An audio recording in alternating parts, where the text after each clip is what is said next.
So our final speakers of the day.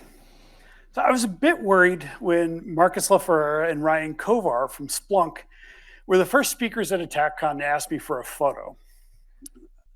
So many of us are painfully aware of the problem of extracting attack techniques from prose reporting. We do it on our own threat intel team.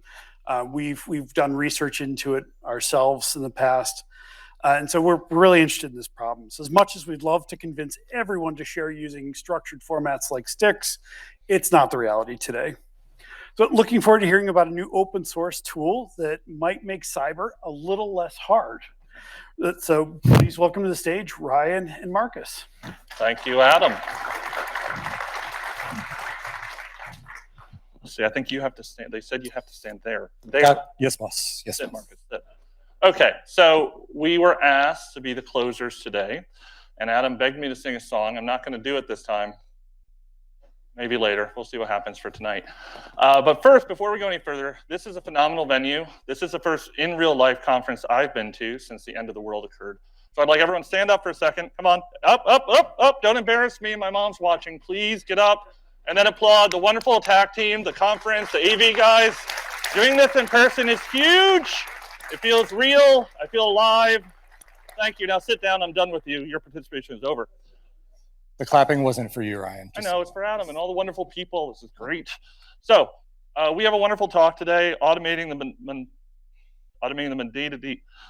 mundanity of technique IDs with attack detections collector. So I've known Marcus for 20 years. I had a speech impediment as a child. He intentionally chooses to give me talk titles that I cannot say out loud.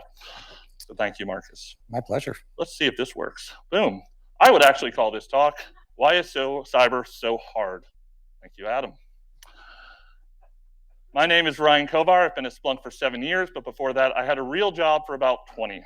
I've done network defense all over the world, mostly in DoD and DARPA. What else have I done? Things. That's really all I have done. But most importantly, recently, I have taken over a small strategic cybersecurity research team at Splunk, which I now happily lead. And I am Marcus LaFerrera. I've been with Splunk for about 2 years now. Most of my career before this was supporting the DoD or DARPA in one way or another. I love to open source things, so you'll see a lot of my code out there. What we're talking about today is one of them. And really, I spend most of my time outside of coding watching Ryan trying to print something. He has actually broken my printer for the last 4 months. I have not been able to fix it. Highlight of my career. So I first got introduced to attack back when it was really mostly on multicolored wires and government skiffs. But my first formal introduction was with Andy Applebaum, and it was at a Secret Squirrel conference here in DC. It was a really good time. I was super enthused by it, and I said, wow, this is something our customers and the people I visit all over the world can really use. I want more information, and I've kind of been into attack ever since then. You can see the little note there. I assume that was from the incredibly successful talk that Andy gave in 2016. And then life has really just taken off for attack. Why do I bring this up? Selena talked about it in the keynote this morning. The thing that I find most fascinating about attack is not the nerd part, but it gives us a common taxonomy to really talk about basically threat intelligence. And that's the dirty secret.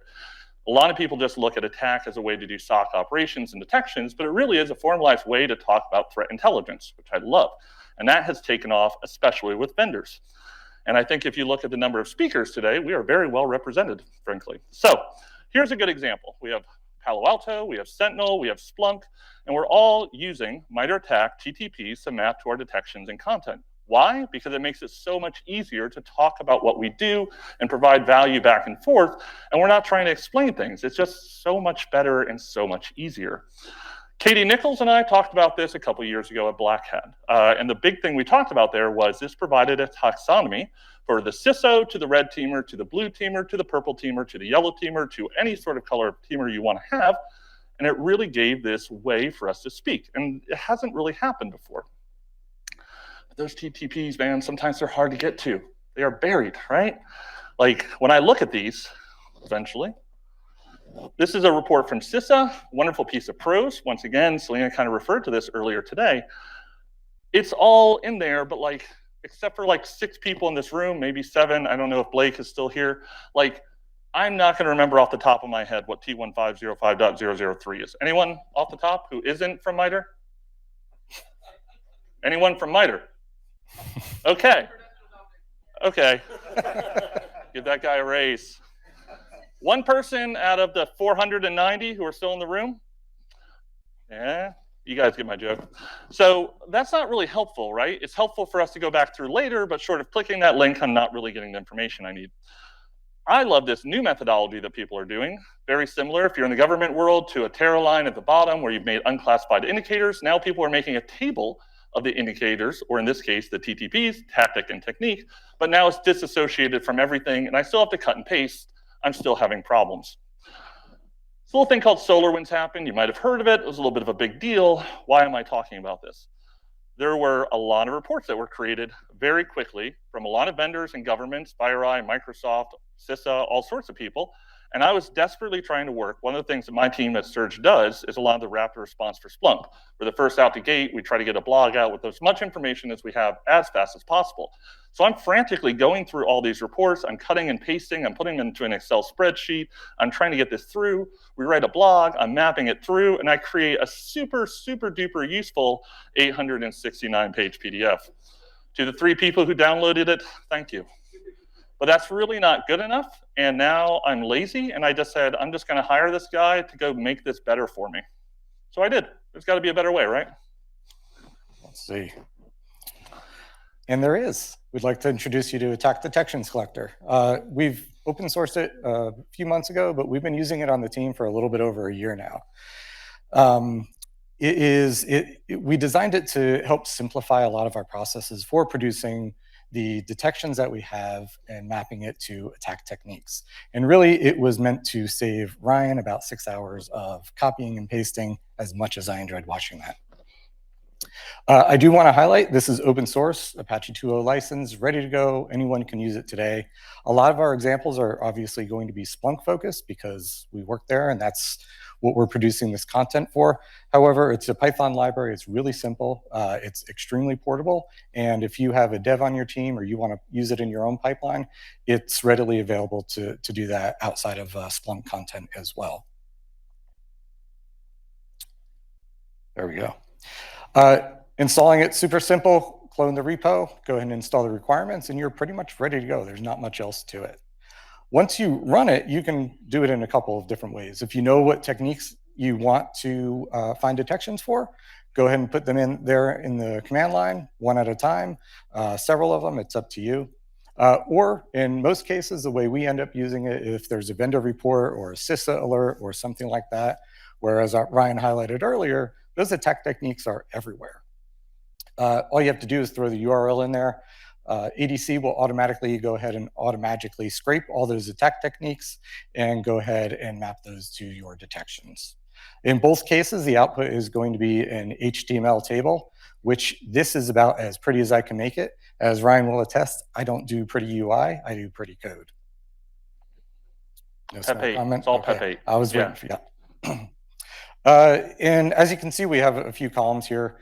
We have the attack technique, the title for it, and on the right-hand side, we have all the detections that map to that technique. If you click on any one of them, it'll take you to a link that has additional context, so you can get a better understanding of what that detection is, and probably some background on it as well. If Attack Navigator is more your speed, that's fine too. It can output into a nice pretty JSON file that you can import into Attack Navigator, and you're pretty much set. This is obviously, the colors are gradient, so the lighter the color, the less detections, the darker color, the more detections. And I love this example. This is actually from like 3 weeks ago. We had a whole bunch of people ask us like, oh man, all this reporting just came out from CISA. Like, what are the TTPs for Russian adversaries about Ukraine? And we said, oh, well, that's easy. Literally, I point this towards 3 different postings by CISA, output this, get a nice little JSON level. And of course, we use blue because we like to make sure that everyone can read this, even if they're colorblind. And also, Katie and I talked about this in our talk. I think, Olaf, you talk about this. By not using red and green, you don't create biases about good and bad. This is just more or less. So I can't recommend that enough to just use concentration of colors rather than colors that have meanings to the majority of the people, or it's discriminatory. And if you highlight over any of these, you'll see a complete listing as well of all the detections that are available and a URL where, again, you can get more context. It's extremely portable, like I said. So if you want to use this in Jupyter Notebooks or Google Colab or whatever other Python visualization tool you want to use, you can go ahead and import it. Super simple to do. This is actually how our team uses it. That way, everyone on the team has access to it. We don't have to worry about them setting up an environment or them knowing how to use Python or installing Python or anything else.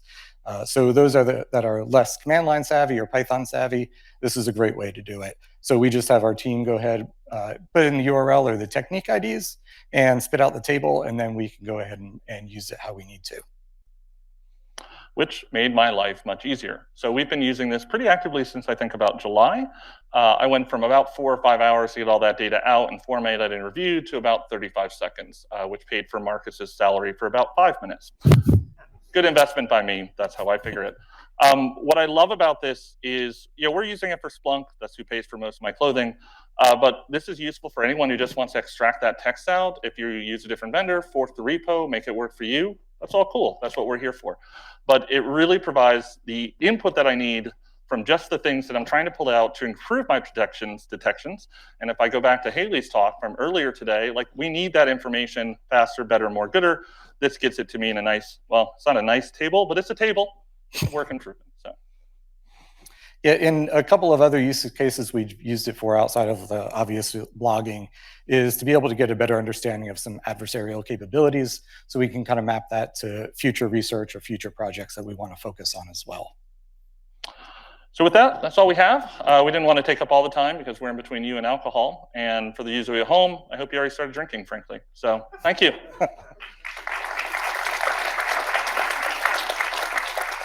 Very generous of you, and unfortunately, I'm the last one between us and the alcohol. So I'll steal that badge of glory from you. Also, I have to admit, you just happened to collide to the handful of TIDs I actually memorized. So thank you. I know my mom is watching as well, and she'll be very proud. You can buy me the drink. So we have a couple minutes for questions. Obviously, we're wrapping up here, but right in the front. Yeah. First of all, thank you for always being such practical utilities and sharing. Do you have any advice for people who have rules that are already at an organization that are already mapped to attack, whether it's pulling in a lookup table of the existing rules mapped to attack and then kind of complementing it with this? And like, how would you kind of recommend an analyst use this? So just to repeat for the live audience, the question was, obviously, first off, a big thank you for open sourcing and really being a strong member of this community and kind of leading the way. But the question, the essence was, how do you, for someone who already has a rule set and already has done a lot of this off the side, how do they integrate their work with your product and maybe, start to achieve that 1 + 1 = 3 effect? So it's if you have the data and you have the detections already mapped to techniques, so long as it's in a enterprise security analytics story YAML format, it'll read the file. You just basically have to tell it where that content is. If it isn't, it's a pretty easy way to be able to map your own data. So again, so long as that mapping is already done on your part, it should be pretty easy to map that data to the technique IDs. So all the script is essentially doing is going out, finding the technique IDs, and then pulling down the enterprise JSON file, and then finding the detections and packaging it up for you. And it pains me to say this, but Marcus's code is usually pretty easy to reverse engineer to expand that functionality. It's not going to be buried. I learned from Ryan because he doesn't code, so. No, I hire people who do. Who's the idiot? I saw a couple other hands come up. I think we have time for maybe one more. Oh, over here. Just kind of about that extensibility. About like the data source. So like how hard would it be to say these data sources, or you have these data sources available? Yep. Kind of help the analysts know, oh yeah, I have that. So just to repeat for the audience, in terms of that enrichment and kind of providing that output, an input or prerequisite, something like data sources, how easy would it be to kind of correlate that, not just in general, but also for per organization, like, could they integrate kind of their needs and their particular kind of, prerequisites, we'll call them? Yeah, so right now that is definitely not something that's in it, but it should be pretty easy to add, especially if you wanted to extend it on your own for your kind of your own formatted data. All it does is it pulls that data in and puts it into a table. So if the data is there with the detection and the technique ID, just add another field for the actual content or data sources that you need, and you can add it to the output. So that should be pretty simple. A great PR. Yeah, that's what I'm hearing. Yep, absolutely. We can take one more question. I think we're coming on time, but yeah. Will it only pull label techniques by the tactic followed by the number? Does it look at names too? I'm sorry. Oh, sorry. Yep. Due diligence. So the question was, will it only pull techniques based on the TIDs, or also kind of parse for names or other kind of nuances that might identify a technique? Yeah, it's just the TIDs. It is a regex that Ryan absolutely did not write. No, that's not my capabilities. And yeah, it's just a regex that searches for the TIDs. Oh, excellent. Thank you. Thank you, and thank you for your photo. Yeah, There you I go. had a lot of fun. There we go. Thanks, guys.